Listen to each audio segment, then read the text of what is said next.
نحمده ونصلي على رسوله الكريم اما بعد۔ صحابہ معیار ایمان ہے۔ اللہ کا قرآن میں ارشاد ہے آمنو کما آمن الناس۔ ایک اور جگہ فرمایا فَإِنْ آمَنُوا بِمِثْلِ مَا آمَنْتُمْ بِهِ فَقَدِ اهْتَدَوْا۔ ایمان وہ مطلوب ہے جو صحابہ کا ہے، اور ہدایت اسی کو ملے گی جو صحابہ والا ایمان لے کر آئے گا۔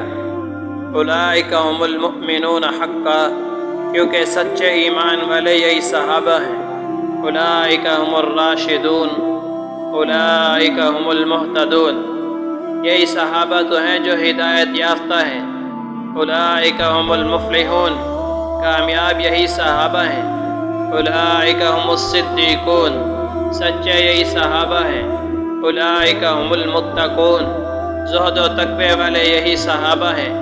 اللہ کا قرآن میں ارشاد ہے محمد الرسول اللہ، محمد صلی اللہ علیہ وسلم اللہ کے رسول ہیں۔ والذین معہ، اور جو ان کے ساتھ ہیں۔ اشداء علی الکفار، کافروں پر سخت ہیں۔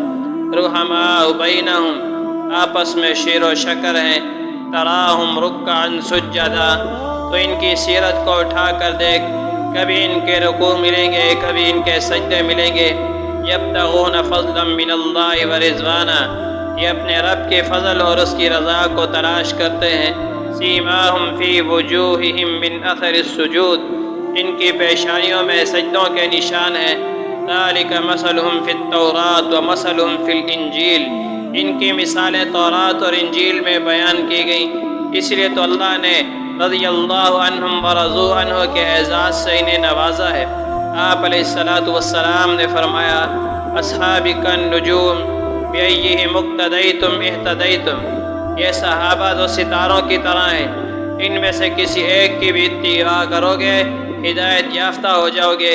ایک اور روایت میں آپ علیہ السلام کا ارشاد ہے لا تمس النار مسلما رآنی او رآ من رآنی، جس نے اسلام کی حالت میں مجھے دیکھا اسے آگ نہیں چھو سکتی، اور جس نے میرے صحابی کو دیکھا اسے بھی آگ نہیں چھو سکتی۔